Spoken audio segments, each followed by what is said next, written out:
पहला केस डलेगा तो एनजीटी के खिलाफ डलेगा और पुरजोर डलेगा।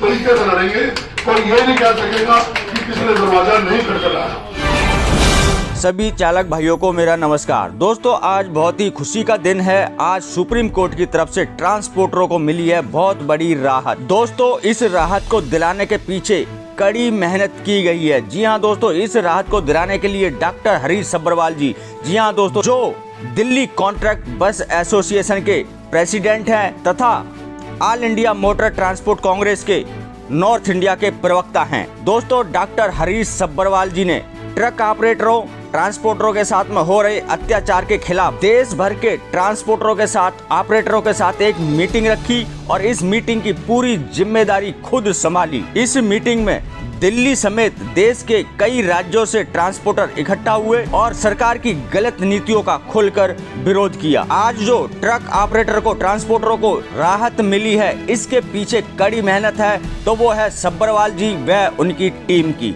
दोस्तों, इस मीटिंग में डॉक्टर हरीश सब्बरवाल जी ने ट्रांसपोर्टरों पे हो रहे अन्याय को व उनके रोजगार पे आए संकट को देखते हुए सरकार से व सुप्रीम कोर्ट से ये गुहार लगाई थी कि हमें दिल्ली के अंदर चलने की इजाजत मिलनी चाहिए। दोस्तों, डॉक्टर सब्बरवाल जी ने कहा कि ग्रैब 4 लागू होने के कारण हमारी गाड़ियों को दिल्ली के बॉर्डरों पे रोका जा रहा है, जिसके कारण हमारी गाड़ियों में लदा सामान खराब हो रहा है। उन्होंने कहा ग्रैब 4 की लगी पाबंदियों के कारण ट्रांसपोर्टरों को अब तक करोड़ों रुपए का नुकसान हो चुका है और उन्होंने सरकार से व सुप्रीम कोर्ट से ये गुहार लगाई थी कि हमें जल्द से जल्द राहत मिलनी चाहिए, हमें अपनी गाड़ियां चलाने की इजाजत मिलनी चाहिए। तो आज ये खुशी का दिन आ चुका है और इसके पीछे जो कड़ी मेहनत है वो है डॉक्टर हरीश सब्बरवाल व उनकी टीम की। तो ट्रांसपोर्टरों को, ट्रक ऑपरेटरों को, बस ऑपरेटरों को ये राहत दिलाने के लिए मैं फिर एक बार डॉक्टर हरीश सब्बरवाल जी का धन्यवाद करते हुए आपको इस मीटिंग के कुछ अंश दिखाता हूं। हमारा दुख दर्द, हमारी तकलीफें इतनी हैं, जब हमारी गाड़ियां खड़ी कर दी जाए सरकार द्वारा या कोर्ट द्वारा या सरकार, केंद्र सरकार या राज्य सरकार द्वारा पारित आदेशों द्वारा, और हमारे पर सारा बोझ, हमारी ईएमआई का, किस्तों का, ड्राइवर कंडक्टर की सैलरी का सब लदा रह जाए, तो इससे बुरा वक्त हमारे लिए कोई नहीं हो सकता। हमें यह कहा जाए कि आप गाड़ी तो नहीं चलाएंगे बट बाकी सारी औपचारिकताएं पूरी करेंगे। तो मैं समझता हूँ ये समस्या की घड़ी है, ये हमारे लिए थोड़ी दुख की घड़ी है, ये हमें सरकार को चेताने की घड़ी है, कोर्ट में अपनी आवाज उठाने की घड़ी है। और आज इस सभा का जो विशेष उद्देश्य है, हमने इसमें पब्लिक को नहीं बुलाया, हमने केवल अपने 10-12 एसोसिएशन के नुमाइंदे बुलवाए ताकि एक कंक्रीट मीटिंग हो सके। सिर्फ भाषण और सिर्फ समस्याएं अगर चर्चा शुरू हो गई तो वो मुझे पता है रात के 8 बजे तक भी खत्म नहीं होंगी, कल सुबह बुला लोगे फिर भी जारी रहेंगी। तो सबसे निवेदन है केवल व केवल ग्रैब 3 और ग्रैब 4 पे अपने विचार रखें और जो विचार एक भाई ने रख दिए उसको बार बार ना दोहराएं। हमें सिर्फ तय ये करना है, आप लोगों को आज कष्ट दिया, आप लोगों ने अपने कीमती समय में से, इतने बहुमूल्य समय में से कुछ क्षण इस मीटिंग के लिए निकाले, तो मैं समझता हूँ आपने अपने व्यापार रोजगार के लिए निकाले, अपने ट्रेड के लिए निकाले, अपनी बिरादरी के लिए निकाले, अपनी फ्रेटर्निटी के लिए निकाले। तो ये समय जो है, मेरी रिक्वेस्ट हाथ जोड़ के, ये नष्ट नहीं जाना चाहिए। हम यहाँ से उठे तो कोई कंक्रीट कदम तय करके उठे कि हमें आगे किस दिशा में बढ़ना है। अगर कोर्ट को समझाना है तो उसके लिए क्या कदम उठाने हैं, अगर सरकार से लड़ना है तो कागज पेन की लड़ाई लड़नी है या सड़कों की लड़ाई लड़नी है। हमें हर तरफ, हर दिशा में एकजुट होके, एक मत होके चलना होगा। मेरा आपसे केवल यही कहना है कि जो संकट हमारे पे आया हुआ है, इसके विषय में कल कोर्ट में तारीख है, आप सब लोग जानते होंगे मीडिया के माध्यम से भी, और वैसे भी सोशल मीडिया भी बहुत एक्टिव है आजकल। कल कोर्ट में, सुप्रीम कोर्ट में सुनवाई है, बहुत कुछ डिपेंड करता है कल की डेट के ऊपर। बहुत से मिक्स व्यूज आ रहे हैं, कुछ लोग कहते हैं कल बैन हट जाएगा, कुछ सुप्रीम कोर्ट के वकीलों से मिले, जिन वकीलों को मिले उनमें मेरे साथ त्रिलोचन सिंह जी भी गए, मैं आभार प्रकट करता हूं उनका भी, बख्शी साहब भी गए और 3-4 लोग हमारी संस्था के गए। हमने बात करी, वकीलों के भी विचार अलग अलग हैं। वो कहते हैं कि सीए की हमने ऑर्डर पास किया, ये एक स्टैट्यूटरी बॉडी है गवर्नमेंट की, लेकिन कोर्ट ने सुओ मोटो करके इसको अपने हाथ में ले लिया कि नोटिफिकेशन तो आपका ही रहेगा, लेकिन अब आप इसको विड्रॉ या रिमूव नहीं कर सकते बिना सुप्रीम कोर्ट की परमिशन के। सुप्रीम कोर्ट का दोस्तों आज की डेट में केवल एक मानना है कि जितना धुआं दिल्ली एनसीआर में फैल रहा है उसमें 75 to 80% हमारा योगदान है। हम लोग डीजल से धुआं फैला रहे हैं, हम छोटे छोटे नन्हे बच्चों की जान से खेल रहे हैं, हम लोगों के फेफड़े खराब कर रहे हैं, हम लोगों की जान के दुश्मन बने हुए हैं। इसलिए हमें किसी तरीके कारोबार से अगर बाहर ना भी किया जाए तो यह धुआं फैलाने से रोका जाए। यह कोर्ट की मात्र एक मंशा है।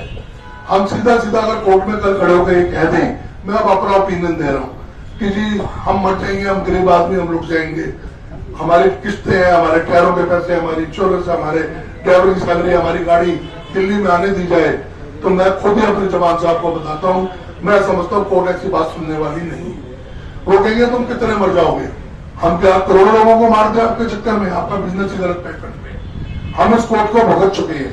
ये जब सीएनजी लागू हुई थी तो 12 आईए लगाई थी डीसीबी ने, 12 आईए, और हम कंगरे हो गए खर्चते खर्चते पैसा।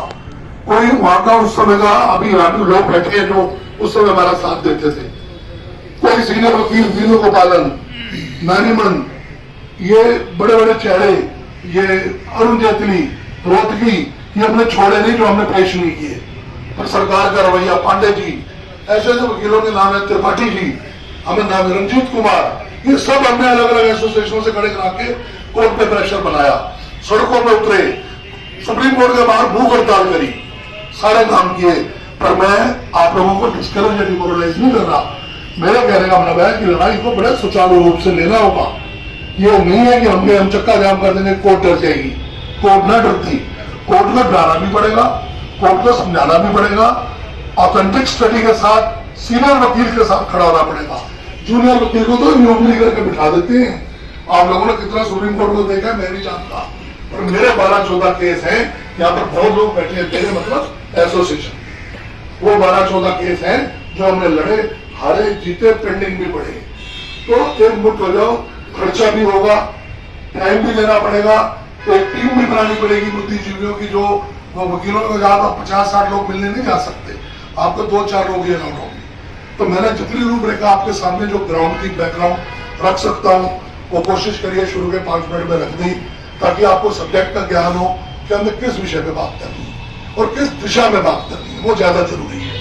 हमें हड़ताल पे जाना है, हमें कोर्ट को समझाना है, हमें गवर्नमेंट से लड़ना है, हमें रिप्रेजेंटेशन देनी है, नॉर्थ में जाना है, दिल्ली सरकार से बात करनी है। ये सारी रूपरेखाएं आपके सामने। इनके अलावा मीडिया विकल्प है जो हमारी आवाज उठाएगा। मैं तो कहता हूँ अगर आज इस मीटिंग में फैसला लो तो सबसे पहला काम है एक ऑफिशियल प्रेस कॉन्फ्रेंस करें, एक बड़ी प्रेस कॉन्फ्रेंस जिसमें दिल्ली एनसीआर के सभी पदाधिकारी 100-150 लोग अपने मौजूद हों और पूरा वकीलों के साथ बैठ के अपना दुखड़ा के आगे रख सके। अब वो समय चला गया कि भगत सिंह पैदा हो पड़ोसी के घर में, आप पड़ोसी में सहरे हो। अब भगत सिंह होगा नहीं होगा तो आपकी लड़ाई नहीं लड़ेगा, आपको अपनी लड़ाई अपने कंधे खुद मजबूत करने पड़ेंगे। इन्हीं शब्दों के साथ मैं आपको सबको यहाँ एक बार पुनः का धन्यवाद देता हूँ। तो दोस्तों अभी आपने सुना डॉक्टर हरीश सब्बरवाल जी को, जो कि all India motor transport Congress के नॉर्थ इंडिया के प्रवक्ता हैं। आपने देखा होगा कि किस रणनीति के तहत, किस प्लानिंग के तहत उन्होंने आप लोगों को ये कामयाबी दिलवाई है, आपको ये राहत दिलवाई है।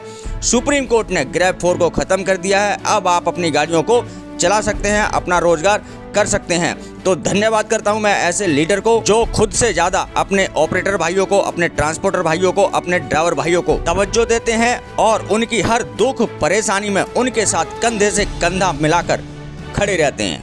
वो वादा करके जाते हैं आपके प्लेटफॉर्म से कि अगर all India motor transport Congress से आने वाले समय में पहला केस डलेगा तो एनजीटी के खिलाफ डलेगा और पुरजोर डलेगा, तरीके से लड़ेंगे। कोई ये नहीं कह सकेगा कि किसी ने दरवाजा नहीं खटखटाया। अब सारे दरवाजे खटखटाए जाएंगे क्योंकि अब हमें ताकत मिल चुकी है, आप लोगों की ताकत हमारे लिए प्राइम है। इन्हीं शब्दों के साथ मैं अपनी वाणी को विराम देता हूँ।